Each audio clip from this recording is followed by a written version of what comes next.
अस्सलामुअलैकुम my YouTube family, कैसे हैं आप सब लोग। आप सब लोगों को वेलकम टू किचन एक्सप्लोरर। और आज मैं आप लोगों को बताने जा रही हूँ वन बाइट समोसा, जो कि नॉर्मली स्ट्रीट पर बहुत ज़्यादा कॉमन है और बहुत ज़्यादा टेस्टी होता है। अक्सर जो है वो लोग ख़रीद के खा रहे होते हैं और वाकई ही बहुत टेस्टी होते हैं ये। तो आज हम आपको ये घर में बनाना बताते हैं और सारे इंग्रेडिएंट्स जल्दी विद चटनी बताएंगे। अच्छा, मैंने ले लिए हैं 6 मीडियम साइज़ के पोटैटोज़ लिए थे। इसे पील करके बॉईल किया था। पील करके बॉईल करने से ये होता है कि जो ये है कि ज़्यादा हमें फिर छीलना वीलना नहीं पड़ता, पहले ही हम छील लेते हैं तो वो ज़्यादा बेटर रहता है। अच्छा, बाकी इसे थोड़ा सा ठंडा कर लिया है। इसमें से मैं क्या करूँगी कि ये जो 2 पोटैटोज़ हैं इसे मैं यूज़ करूँगी चटनी के अंदर। बाकी के जो पोटैटोज़ होंगे मेरे 4, वो मैं यूज़ करूँगी हमारी स्टफिंग के लिए, जो हम बैटर रेडी करेंगे वो। अच्छा, बाकी चटनी के लिए मुझे क्या चाहिए, 1 टीस्पून मैंने लिया है chicken powder, around half teaspoon लिया है मैंने red chilli powder, sorry Kashmiri लाल मिर्च, जस्ट फॉर गिविंग कलर, और 1 टीस्पून लिया है कुटी हुई लाल मिर्च, 1 टीस्पून लिया है रोस्टेड कुटा हुआ धनिया, बहुत अच्छा फ्लेवर देगा। रोस्टेड कुटा हुआ ज़ीरा 1 टीस्पून, 1 टीस्पून से थोड़ा सा कम सॉल्ट लिया है, अकॉर्डिंग टू टेस्ट हम कम ज़्यादा कर लेंगे। अराउंड मैंने लिया है 2 टेबलस्पून के करीब बस ऐसे कोरिएंडर ले लिया है और 2 ग्रीन चिलीज़ लिया है। पिंच ऑफ हम यूज़ करेंगे फूड कलर। ये तो हमारा सारा चटनी का सामान हो गया। तो मैं ऐसा करती हूँ कि और क्या कहते हैं, मैंने लिए थे 3 टेबलस्पून इमली लिया था और इसे मैंने पानी में सोक कर दिया था हाफ एन आवर के लिए। देन फिर सारे सीड्स मैंने निकाल दिए थे और ये मेरा एक अच्छा सा पल्प रेडी है। तो मैंने क्या किया था कि इमली को 2 बार पानी से निकाला था, ताकि जो है वो एक्सेस जो भी हो वो भी हमारा इसी में आ जाए, वेस्टेज ना आ जाए। क्योंकि हमें चटनी को बहुत थिक तो रखना नहीं है, थोड़ा रनी रखना है। तो एक काम करते हैं, हम सेकंड सेटअप दिखाने से पहले ये मैं साइड करवा देती हूँ। इसे फिर मैं ब्लेंड करके शो करूँगी। पोटैटोज़ डाल देते हैं ताकि चटनी का हमारा काम आसान हो जाए। सारा ये पल्प डाल दिया, कोरिएंडर, ग्रीन चिलीज, ये सब कुछ इसमें डाल देते हैं। अच्छा, इसे बहुत फाइन सा ब्लेंड नहीं करना है, मतलब थोड़ा सा आपने ऐसे मोटा मोटा सा रखना है। इसीलिए देखिए मैंने क्या किया कि इमली के साथ जो था वो पानी को थोड़ा सा बराबर ही कर दिया है कि मुझे बहुत ज़रूरत ना पड़े। फिर भी अगर ज़रूरत पड़ेगी तो थोड़ा सा ऐड करेंगे, लेकिन हम फिर बाहर कंटेनर से बाहर निकालने के बाद ऐड करेंगे। पिंच ऑफ फूड कलर डाल देते हैं, बस पिंच ही डालिएगा, बहुत ज़्यादा नहीं, राइट। अच्छा, अब मैं इसे ब्लेंड करके आपको शो कर दूंगी। साथ ही में मैं आपको दिखा दूं पोटैटो की स्टफिंग के लिए कि जो रिमेनिंग पोटैटोज पड़े थे हमारे पास, ये इसे थोड़ा सा रफली मैश कर लूँगी मैं। रफली से मुराद बिल्कुल कंप्लीट नहीं मैश करना है, रफली मैशर से मैश कर लेंगे, थोड़ा सा चंकी सा रहना चाहिए। 1 टीस्पून भर के ज़ीरा which is not roasted, 2 pinch मैंने लिया है सूखी मेथी, 1 टीस्पून भर के लिया है चिकन पाउडर, 1 मीडियम साइज़ का अनियन क्यूब्स फॉर्म में कट कर लिया है, 3 मैंने ग्रीन चिलीज़ लिए थे, इसे ऐसे मोटा मोटा कूट लिया है। हाफ टी स्पून के करीब मैंने लिया है जस्ट गार्लिक, बहुत अच्छा फ्लेवर देगा। 2 स्टिक्स मैंने करी पत्ता के लिए थे, पत्ते निकाल लिए हैं। 1 टीस्पून मैंने लिया है कुटा हुआ रोस्टेड धनिया, 1 teaspoon salt, half tea spoon हल्दी, हाफ टी स्पून के करीब मैंने लिया है रेड चिली पाउडर, और कोरिएंडर को हम वॉश करके कट करेंगे। ये अभी मैंने वॉश नहीं किया था, नहीं तो सब पानी पानी हो जाता। तो ये अराउंड लिया है 3 टेबलस्पून के करीब, और हाफ लेमन हम सबसे एंड में स्क्वीज करेंगे जब हम इसे बाहर निकाल लेंगे। तो सबसे पहले हम चटनी को ब्लेंड करके आपको बता देते हैं, फिर हम स्टोव की तरफ जाते हैं और इसकी स्टफिंग रेडी करते हैं। सॉल्ट भी कम लग रहा है और कंसिस्टेंसी भी बहुत थिक लग रही है, देखिए इतनी थिक नहीं होती है, ठीक है। तो अब हम क्या करेंगे, इसी कंटेनर में मैंने थोड़ा सा पानी डाल दिया है और इसे हम थोड़ा सा पतला कर लेते हैं, तो एक अच्छी सी कंसिस्टेंसी पर आ जाएगी ये। थोड़ा और ज़रूरत पड़ेगी, बस इससे ज़्यादा नहीं। तो बस अब इसे मैं मिक्स करके आपको शो कर देती हूँ, बिल्कुल परफेक्ट हो जाएगी। अब मैंने एक पैन ले लिया है और उसमें मैंने अराउंड 1 टेबलस्पून के करीब ऑयल डाला है। गार्लिक डाल देते हैं। अब देखिए बस थोड़ा थोड़ा सा ही फ्लेवर देना है हमें इस स्टफिंग को।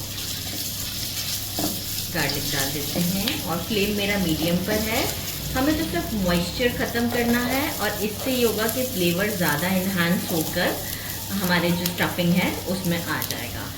ऐसे भी डाल दिया जाता है लेकिन मैं थोड़ा सा इस तरीके से करती हूँ तो इससे फ्लेवर बहुत ज़्यादा इन्हांस हो जाता है। करी पत्ता इसे हम बीच में जब हमारी स्टफिंग रेडी हो जाएगी निकालना चाहे निकाल दें, नहीं निकालना चाहते ना निकालें।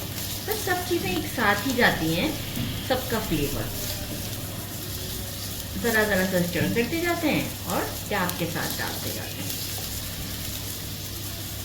सारे स्पाइसेस जो बताए थे, इंक्लूडिंग सॉल्ट, सूखी मेथी भी और चिकन पाउडर भी। चिकन पाउडर मैंने अभी कोरिएंडर को वॉश किया, तो ग्रीन चिली, कोरिएंडर को भी रुका हुआ है और मैंने रुका हुआ है अभी लेमन को। स्टर देते हैं फॉर 1 मिनट, फिर हम अपने पोटैटोज ऐड करेंगे।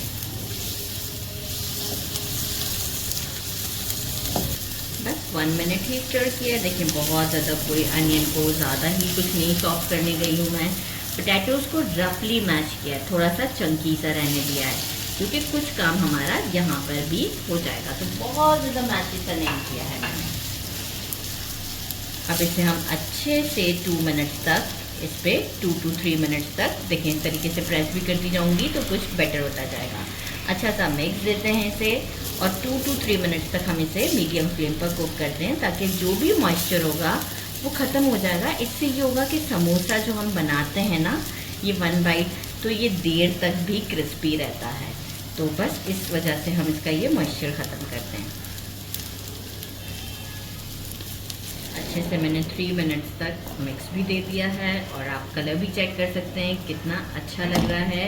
कोरिएंडर ऐड कर देते हैं और स्टोव को कर देते हैं हम यहाँ पर बंद। अब जो है वो इसे थोड़ा सा ठंडा करते हैं, फिर जो समोसे की स्ट्रिप्स हैं वो मैं आपको कट करना बताऊँ। ठंडा हो चुका है, हाफ लेमन स्क्वीज कर देते हैं इसमें और इस वक्त मैंने इसे टेस्ट किया था, बहुत अच्छा टेस्ट है। अच्छा, करी पत्ता अभी भी इसी के अंदर है। अब मैं क्या करूँगी, जब स्टफिंग करने लगूँगी तो निकाल लूँगी। सामने सामने जो आते जाएंगे मैं हटाती जाऊँगी। ठीक है, तो ये हमारा काम यहाँ पे आसान हो गया। एक अच्छा सा मिक्स दे दिया। आप स्टफिंग देख सकते हैं कोई मॉइस्चर नहीं। अब देखिए लेमन डालने के बाद एक अच्छा सा लुक भी आ गया इसमें। तो बस अब हम क्या करते हैं, आपको ये इसके जो स्ट्रिप्स हैं ये काटना बताते हैं कि मैंने लिया है। ये आपको आराम से मिल जाता है बेकरी पर और मिठाई वाले के पास, समोसे की या रोल की पट्टियाँ। तो मैं स्क्वायर में ले लेती हूँ जब भी मुझे ये 1 बाइट बनाने होते हैं। स्क्वायर इतना बड़ा लिया है, आप देख रहे होंगे मैंने कट किया। मैंने केक किया है 4.5 सेंटीमीटर। 4.5 सेंटीमीटर पे पहले मैंने निशान लगा दिए थे। ठीक है, देखिए स्केल वगैरह सब बड़ा काम आता है तो ये सब निशान लगा दिए थे 4.5 एंड देन फिर क्या किया, स्ट्रेट रख कर नाइफ घुमा दिया। तो कितने आपको मैं बताऊं कितने प्यारे प्यारे से, ये देखें कैसे ज़बरदस्त से स्ट्रिप्स कट गए मेरे मिनी बाइट्स के। साथ में मैंने जो है वो थोड़ा सा बस आटा लिया और इसे विस्क कर दिया, वाटर ऐड करके हमने लाई बना ली। मैंने गंदम के आटे की बनाई है, आप मैदा की चाहे मैदा की बना लें। और बाकी अब हम क्या करेंगे, इसे अब हम स्टफिंग के लिए यूज़ करते हैं। तो सबसे पहले मैं आराम से ही बता देती हूँ, 1 मिनट रख लिया है मैंने और इसे हम यहाँ से ऐसे फोल्ड करेंगे, यहाँ से इस तरीके से और यहाँ से फिर होल्ड करके इस तरीके से कोन को अपने हाथ में ले लेंगे, छोटा सा कोन। बहुत जेंटली ये काम करना है। 1 टीस्पून पूरा भर के इसमें आप डाल देंगे, गुड इनफ होता है 1 टीस्पून, क्योंकि देखें साइज़ कितना छोटा सा है ना इस समोसे का। 1 टीस्पून, लेकिन भरना अच्छे से है, ऐसे नहीं करना है कि खाली छोड़ देना है, राइट। ये देख सकते हैं आप। अब मैं क्या करूँगी, इसे यहाँ से फोल्ड दूँगी, क्योंकि अच्छे से भरेंगे ना तो जो कॉर्नर्स है ना वो बहुत अच्छे रेडी होंगे, इस बात का ख्याल रखिएगा।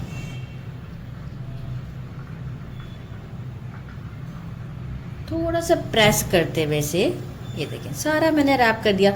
अब मैं कोई ब्रश नहीं यूज़ कर सकती, इतना छोटा सा समोसा है। फिंगर से लगा दिया।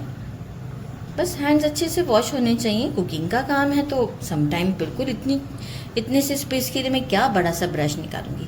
समोसा रेडी। अब इस तरीके से हम अपने सारे 1 बाइट समोसा रेडी करते हैं और आपसे फिर फ्राई पे मिलते हैं।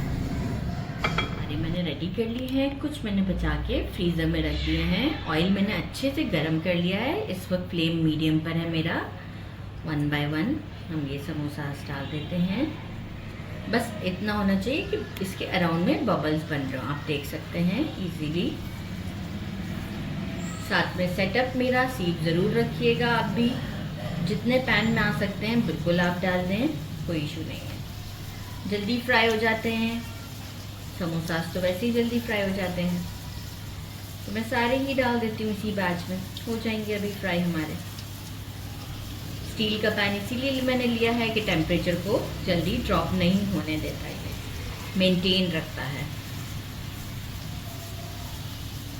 चलिए अब हम इसे थोड़ी देर के बाद थोड़ा सा घुमा लेंगे ताकि ये अच्छे से गोल्डन हो जाए दोनों साइड्स, और फिर आपको शो करते हैं। लाइट से गोल्डन से हमारे समोसा हो चुके हैं। अब बिल्कुल टाइम नहीं है, जल्दी जल्दी हम इसको निकाल लेना है। सेटअप इसीलिए सामने रखते हैं कि ज़्यादा डार्क ना हो जाए। फ्लेम मैंने बंद कर दिया क्योंकि वो ज़रा कैमरामैन बिजी थे तो टाइम ज़्यादा लग गया मुझे, लेकिन फिर भी बचत हो गई है। तो जो है वो अब हम इसे आपको डिश आउट पे बताते हैं। डिश आउट कर दिया है मैंने इसे। चटनी मैंने ऊपर से नहीं डाली इस तरीके से ताकि जो है वो लुक ना ख़राब हो जाए, और थोड़े सॉगी से भी हो जाते हैं। बहुत ही गर्म है, कैसे ट्राई करूँ। बिस्मिल्लाह। ये देखें चटनी कैसी, आप लगाएंगे ना तो साथ ही लग जाएगी अच्छे से, इसे ड्रिप भी नहीं करेगी। बिस्मिल्लाहिर्रहमानिर्रहीम।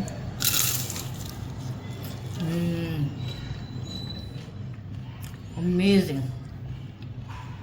बहुत अच्छा कॉम्बिनेशन है, ज़रूर ट्राई कीजिएगा।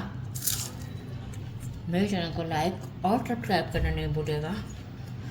अपना ख्याल रखिएगा, गर्म बहुत है। अल्लाह हाफिज़।